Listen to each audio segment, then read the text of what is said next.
Hey guys, this episode's a lot different than anything I've ever done before. This is a part of my series called the London Underground League, which I'm not even going to get into what the London Underground League is. Hopefully you guys listen to the episode all the way through to get a better understanding of what this league is, because trust me, this league is really, really low. This is as underground as it gets, football over in England, that is.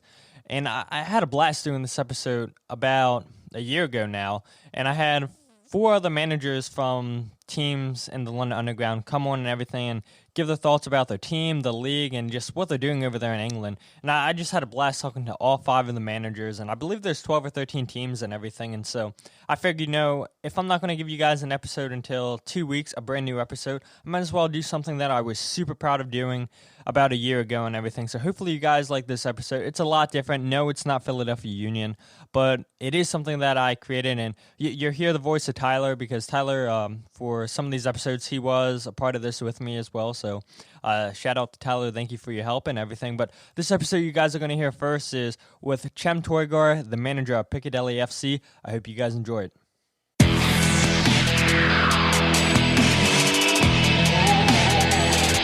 With the drive, what a sensational goal!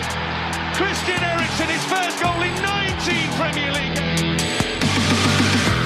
And Mariappa, Jesse Lingard, that's a terrific goal. Tiptoeing through, Mo Salah! Oh, wow, what about it? That's it! Hello and welcome to the Free Kick Podcast. My name is Todd. My name is Tyler.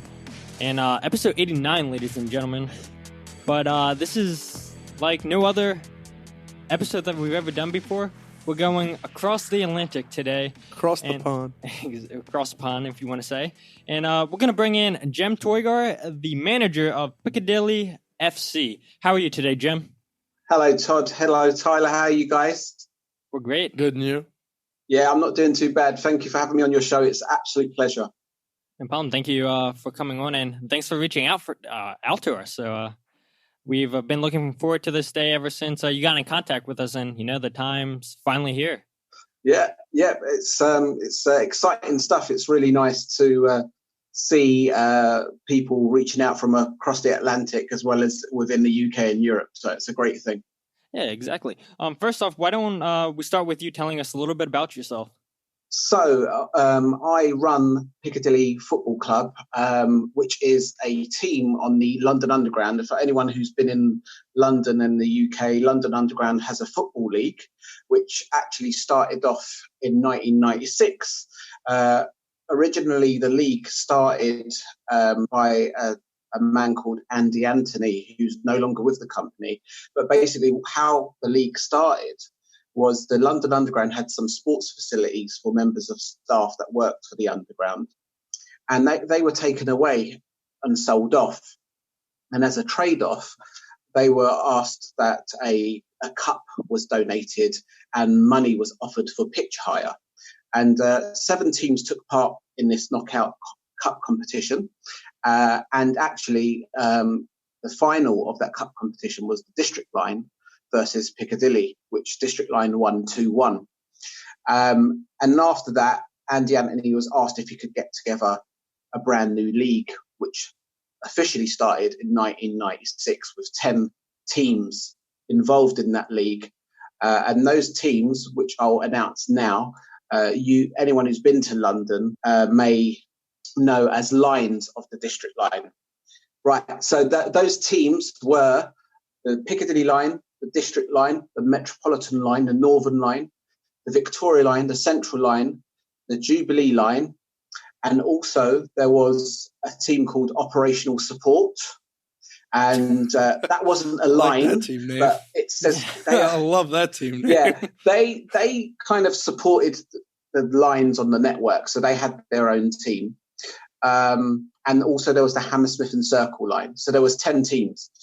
So that's how the league started. And then after 3 years of that league starting, it was found out that some teams were way stronger than other teams.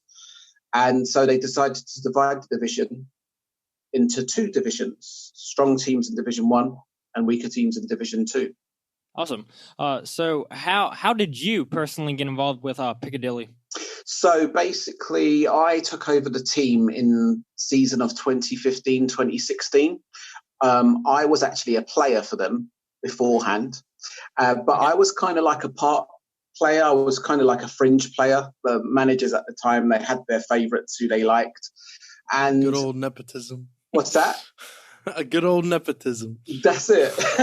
So basically the old management left. Piccadilly FC got relegated from Division 1 and the team were about to fold. And I thought it was a shame to see the team go, especially as it was one of the founding members of the league. So I stepped up and decided to take charge. And in our first season in charge, we didn't win a single game. We drew one game, lost every single game, and it was a building process. Like my high school team. Yeah, it was a building process to try and get them back into Division 1. And then after 3 years, managed to get Piccadilly back into Division 1. Last year, we were unbeaten in the league. We scored 49 goals, conceded 6, and we had the highest goal difference in both divisions, which was 43. Wow. So we finished off as champions of Division 2, and now we're in Division 1. That's awesome. That's it's a big step right there from almost folding to now. Seems like you guys are doing well for yourself. Started at the bottom. Yeah, exactly. Started all the way at the bottom. From the brink of disappearing all the way to, I would assume Division 2 champions. Yeah. Yes. Yeah. So, I didn't even know this. So, do you still play? You said you started off playing for Piccadilly. Do you still play in your free time? I'd like to. At the moment, I'm temporarily retired. I was playing with the boys in training last year, and I had a horrible accident, unfortunately. I broke my arm playing in a five-a-side match with the guys in September 2017, and my arm didn't heal the way it should have. And then a year later, I had to have surgery, so I've got a metal plate in my left arm. And they said I can play again if I want to play again, but I've just been taking precautions not to. But I'd love to get back involved. But to answer your question, I just concentrate on the managing and organising aspect of it. Now, did you injure yourself, or was there a Ramos-esque tackle made against you? Or it was a 50-50 challenge where we both went over the ball, but we were both running so quickly that we both fell at the same time. I put my arm out for support. It's one of those five-a-side football pitches where there's a barrier around it. And when I put my arm out for balance, it just twisted and just went the wrong way. And that was it. Sounds Did painful. You fire the guy who went up against you? He don't play for us no more. And that's where it can stop. Say no more. I won't ask any more questions. That's all you need to know, folks. Yeah, at least on this. So what you're saying is you pulled a Keppa. Yes. Well, yeah, you could say that, yeah. On the shots. Gone. Now, did you have any experience managing before, or is this like your first gig? No, this is the first time I started managing a football team. I've got no coaching license or UEFA B license or anything like that. The closest I got to this was playing Football Manager, but now this is the real thing. But yeah, I mean, is there a difference? There is a difference. Sure there is. There's a lot of things that you've got to consider, like different players, considering the ability of different players, how different players respond. The opposition, it's just so real. It's just there's so many things to consider, but it's fun. I enjoy it. Do you plan on getting your coaching badges? I'd like the possibility to. Eventually, it'll be nice. I have actually a friend by the name of James Banwell. He actually was coaching for a team in London called Kentish Town Football Club, and they have different academies for kids and stuff like that. And he started doing his coaching license for that team. And he was actually asking me if I should, or wanted to do that. But it's something I'd like to, but not quite yet.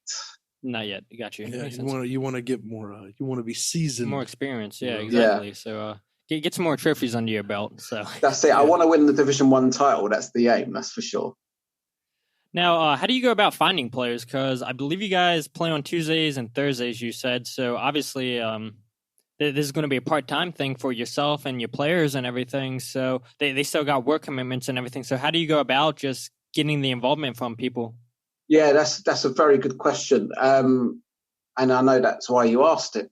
So the thing with the underground, everyone does shift work. So I could be doing a night shift, I could be doing a day shift, and it's all crazy hours all around the clock. When the league first started, the players that were eligible to play, you had to work on certain lines to play for that line. So, for example, if you were working on a station that worked on the Piccadilly line, you could only play for the Piccadilly line. As the years evolved, because it was getting hard because of shift work and stuff like that, they relaxed the rules so that as long as you work under the umbrella of Transport for London and people have a staff pass, then they can play for any team they wish in the league. And how I recruit is word of mouth through the intranet system that we have. There's a notice board on the intranet that we can put up to advertise for players who want to play for us or any other team.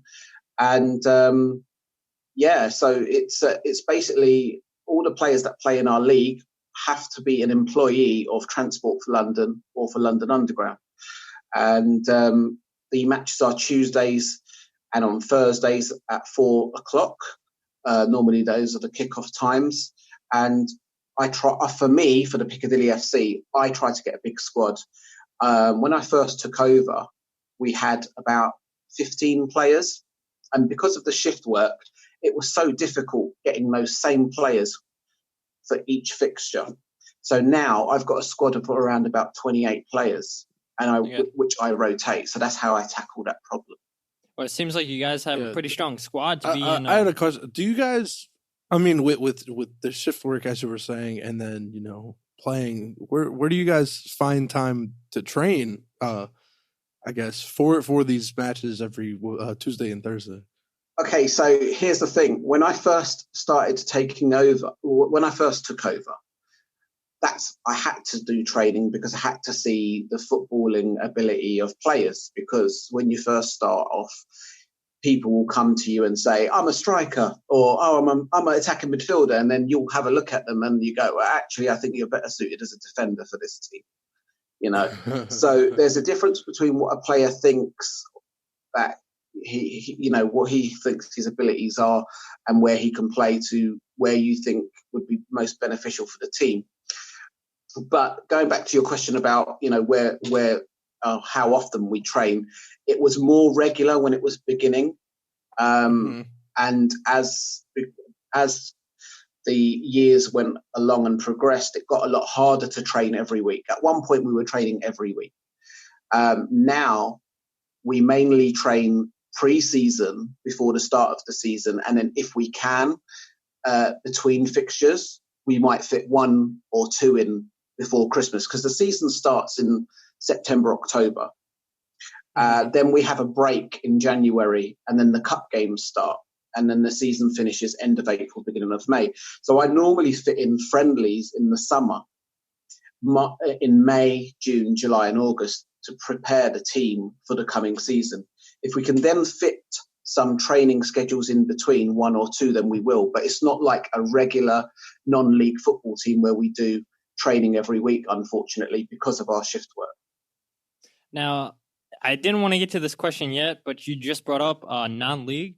And for people that are listening in America, I mean, just the structure over there is just insane and everything. There's everybody knows the Premier League, the EFL Championship, the EFL League One, League Two, but then from there it goes down to non-league. Do you guys have any plans going forward in the future playing in the National League system? At the moment, no. It would be really nice to, but again, it comes down to time constraints and availability, because at the end of the day, the majority of people do work full time, unfortunately. We do have some train drivers that work part time that do night tube on Friday nights and Saturday nights. So I'm sure they'd be happy to do it. But it would be quite difficult. At one point last year, we were going to enter what's called the County Cup, which is something that the London Football Association run. And therefore, all sorts of non-league teams across the country that can play each other, and they win a cup at the end of it. But we just didn't have the time for it. So unfortunately, to enter that pyramid for us at this stage would be very difficult. Would you like to? I'd love I guess, obviously. Yeah, I'd love to. I mean, my next step for Piccadilly FC at the moment is to make Piccadilly FC a chartered standard club. And what that means is the Football Association have an accreditation scheme for grassroots clubs and for leagues. And what their goal is to raise standards in grassroots football and support and develop clubs and the leagues. And what they do is they do that by recognising and rewarding them for commitment and achievements. So one of the things we have to do to become a FA chartered standard club is to have a first aid trainer, a bank account, and comply with certain checks, which we've now got. We've got a first aider in the squad. We've opened a bank account for the team. So we're stepping in the right direction to make Piccadilly FC grow and be a bigger club. The next Manchester United. The next. Well, being in London, I guess you can say the next are Arsenal, maybe. The next Arsenal, If he hung up right now, I wouldn't even blame you, Jim. Funny enough, I blame you. The majority of my players are Arsenal supporters.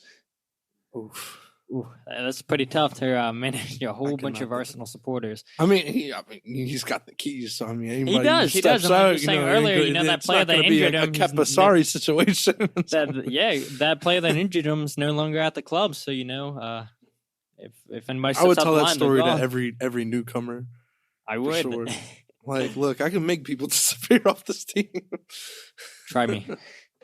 But no, I see you guys started a crowdfunding page where you guys are in the process of getting a away kit. Do you want to talk about that for a little bit?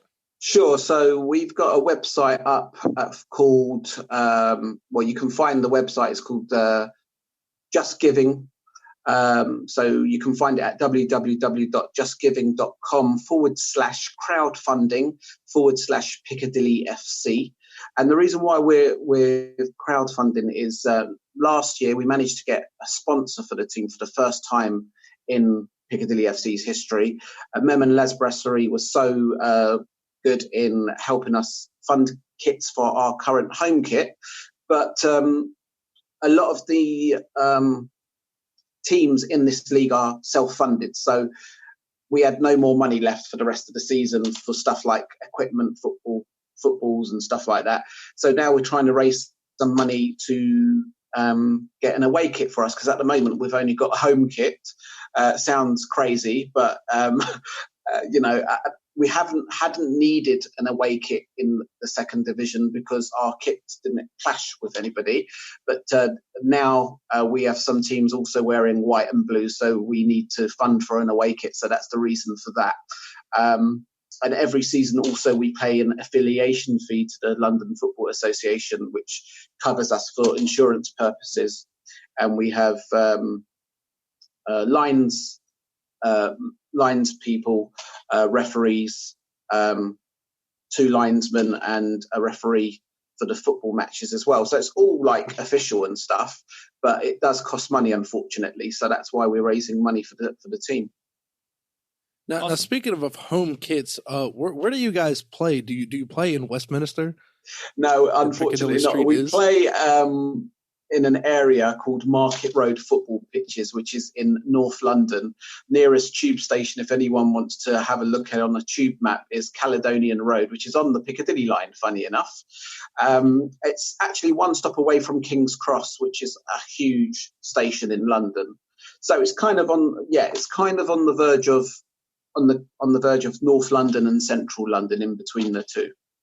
And it's actually right near the Emirates Stadium where Arsenal play. Of course. So you got Arsenal players in your squad. You guys play near the Emirates. And I'm the Spurs manager. Can you imagine the abuse I get? I mean, all of it, all the time. But so now I'm seeing. Do you guys actually? Speaking of Arsenal being right there, in a little side note next to a friendly little bird in my ear, I hear you guys actually play a scheduled friendly against Arsenal. Yeah, it's actually Arsenal in the community. They've been so kind to us the last 2 seasons. We've been playing friendlies with them in pre-season. So what they do is because we help them, because the Piccadilly line cradles the Emirates Stadium, you've got Caledonian Road Station, Arsenal stations, Finsbury Park, all 3 stations cradle the Emirates. So obviously our members of staff are always helping Arsenal fans in and out of the station, crowd controlling, all sort of safety aspects. So as a thank you, they reached out to us and they said, how about we do a friendly and a stadium tour? And we said, great. So we do a 7-a-side friendly with Arsenal in the community, which are members of staff that help within the community at the Emirates. And it's in a place called The Hub. And we do that every year with them. And actually, they've now decided that they'd like to do it twice a year with us. So we're going to have that's awesome. Yeah, that's we're going to have another friendly with them in a couple of weeks' time, actually. So looking forward to that. Now, does Arsenal Fan TV come out? Arsenal Fan TV? In what sense? Tyler's over there dying like, I can't believe you just said that. I've not seen them while we were down there. But what a shame. That might be a good thing. Well, if they were down there, I think I'd be laughing so hard, to be fair. But like Tyler, only if you could have seen his face. This turn red as soon as I said that. Like, did you really just say that? I did, Tyler. I did say that. Look. Now, for people that are listening, like we said, majority of our listeners are in America. They're probably thinking, do you guys actually play underground? I wish we did. Unfortunately, we don't. Someone asked me this question on Twitter, and I wound them up and I sent them a picture of a football pitch underground. They actually do play underground football in Scandinavia, believe it or not. So they believed me for a short while, but unfortunately, no, we don't play underground. It would actually be a cool concept if we did, because it wouldn't get so cold when we were playing. Was the Twitter handle @FreeKickPod? was that the person's Twitter handle by any chance? No, we didn't have it. It wasn't us. But do you guys have fans coming to the games, or how do you guys play? Like, what's the atmosphere like? Basically, over the last year or so, we've had more and more ground hoppers, people we don't even know, come and watch our games. I mean, the league, the Underground League, not a lot of people knew about the London Underground League. They knew that at Market Road there were football games and football matches being played by non-league teams. But I think when people hear London Underground Football League, it resonates with them because it sounds so different and it's quite intriguing. And we've got more and more fans come, and people come and take photos and pictures and upload it onto their Facebook pages, and we're getting more and more people. I mean, it's not huge crowds. Yeah, you got to start someplace. Yeah, so. But I mean, our Twitter followings, which was last year not more than 200, is now just over 900 followers. So that's all. Congrats. Yes, thank you. You guys are getting I saw you guys finally got that 900. Now you got to get up to 900,000.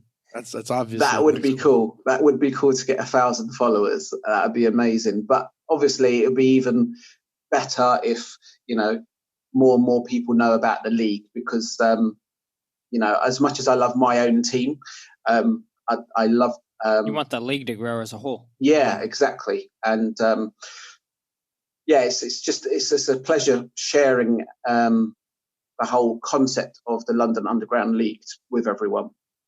So speaking of Twitter, we did see one interesting, huge name out there is the AS Roma. I want to say the Twitter team, I assume. How did you guys get into contact with them, or was it by choice, or? Yeah, how did they find you, I guess? Do you know, Not that we're poaching a follower. No. Genuinely curious. I just started seeing that the Twitter. Firstly, let me say the Twitter team of Roma are one of the best. Amazing. Yeah, they're so good. Their interaction with everybody is just so fun. They try to respond to everyone. They just seem normal. They just seem really human. So obviously, we just started tweeting them and reached out to them, and when they put posts up, we'd comment on them, and they just started following us, and we followed them back, and it was a great acknowledgement for us, and it just started from there, really. I mean, that's a pretty big feat. I mean, shame on you if you weren't going to follow them back. Yeah, really. So they're still yet to feature us, though. They've featured the district line on their team of the day or team of the week that they do, but we haven't been featured yet. But hopefully, we'll get there. Hopefully you guys do. So 900 followers though. So I mean, it's only up from there. So we're only at 217, I think. So we're getting there slowly. But hey, in our media team, guys, your following will blow up. I think you guys are doing a great job. Honestly, thank you. Well, I guess the current state of affairs for people who are obviously just tuning in, or this is the first time they heard of the London Underground, yet alone Piccadilly. Where do you guys sit in the league table as of today? As of today, we are second or joint top at the moment. So I'll describe the league to you. So in the first division, you've got Metropolitan line, what they'd like to be called as Metropolitan City. They've got 18 points with 7 games played. It's just important to note that we all play 10 games in a season. It doesn't sound a lot, but because of our shift patterns and stuff, that's the reason. And then plus we got the cup games. So you've got Metropolitan City up top, 18.7 games played. We're second with 18 points as well, but we've played a game extra, unfortunately. We beat Metropolitan City, and then they beat us back. So Bakerloo, yeah, Bakerloo are third. We have a team called Tube Lines, which are fourth. They're like a contracting company within the underground. The British Transport Police, that's another team. That was my main question when I was looking at the table at a glance. I was like, I wonder what BTP is. But that's so the two police, as said, they actually Correct. have their own. They have their own team. They have their own team, and they're all police officers. Yeah. Yeah. So I'd imagine the challenges are extra light. Nobody wants to get hurt. Well, it's very competitive in Division 1. I'll tell you that. It is completely different from Division 2. There is a lot of talent and a lot of aggression and a lot of speed. So it's very competitive. Yeah, awesome. So, like I said, well, actually, let me go back to another question I forgot to ask you. How would you describe your playing style? How your strengths as a manager? So, you want to talk about your team, how you guys play? We like to play football from the back, and we like to pass and go. A lot of people have called me young Pochettino. Some people have called me Pep Guardiola. That's not me saying that about myself, because I don't think so. I've told you. But yeah, we like to play football. We like to pass the ball. In Division 2, a lot of teams, it's a lot of direct football. It's a lot of long balls. But we like to spread the play from flank to flank. We like to we play an attacking style. And that's our philosophy. That's our style. So you don't play like Jose Mourinho, park the bus and hope that you score a goal late in the second half. I absolutely hate that. Actually, the funny thing is, I don't mind possession football, but to an extent, when I watch Tottenham play now, I get so frustrated with them, because sometimes possession means absolutely nothing, which was actually Jose Mourinho's argument after he got sacked from Manchester United. Yeah. Because I get that argument, because you need to be ruthless and finish all your chances. It's no good having all that position and not doing anything with it. So yeah, we like to attack and hopefully punish teams. You guys are in a good position to win the title. I believe you guys can.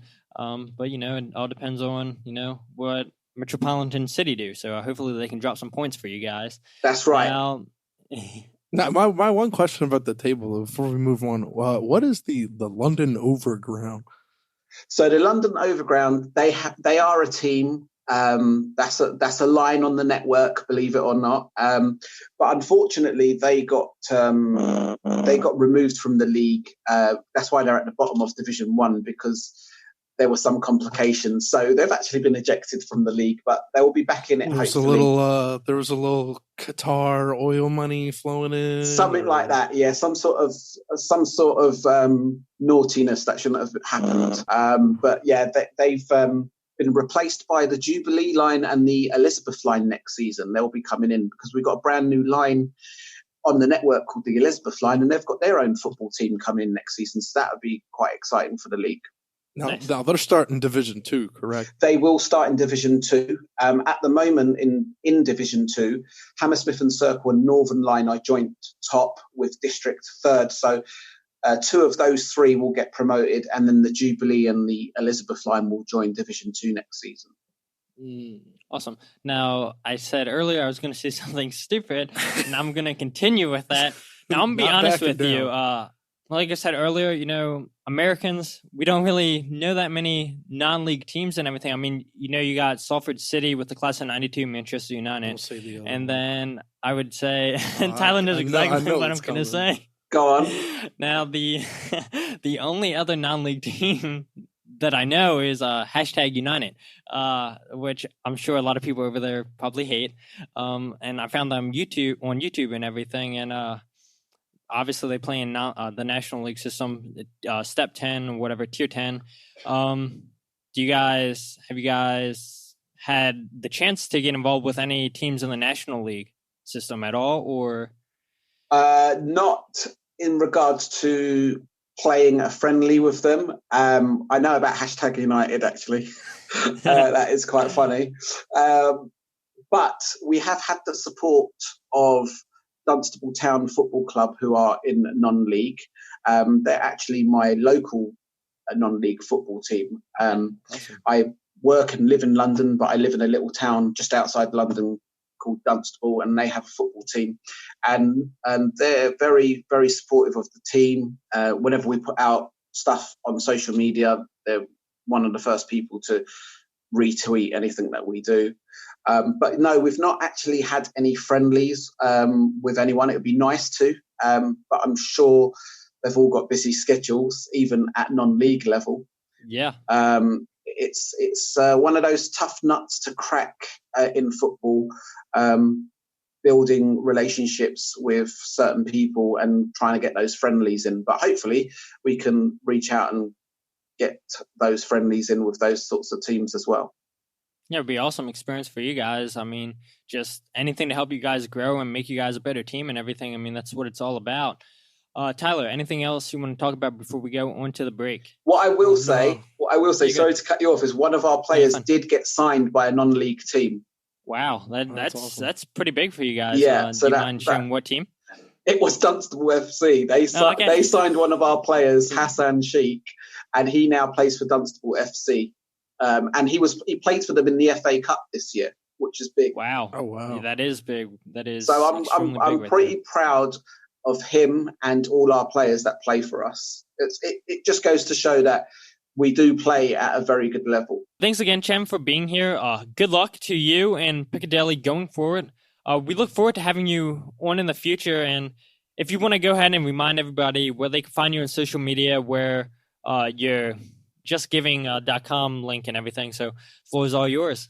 Thank you very much indeed. I'd like to say thank you to you guys. You're doing a great job, and it's such a pleasure to be on with you guys. You can find our social media page on Twitter at Piccadilly FC or on Instagram at Piccadilly FC 2000. And our Just Giving page is www.justgiving.com/crowdfunding/Piccadilly FC. Just one last note that I'd like to add. The league that we are involved in is run by a board and committee, which is run by Andrew Okocha, who's been doing an amazing job for the London Underground League. And I hope that we can also get some sort of sponsorship or funding for the London Underground League for Andrew Okocha as well sometime in the future, because obviously even though the league gives us funds, they only accommodate for the football pitches. The cost of the football pitches and everything else is paid by the teams themselves. But that's the Piccadilly FC. Catch us online on social media and give us a follow. And thank you very much, Todd. Thank you very much, Tyler. It's been an absolute pleasure. Thanks again, Chem, for being on here, and we look forward to talking to you again in the future. And with that said, my name is Todd. My name is Tyler. And this is the Free Kick Podcast. Have a week.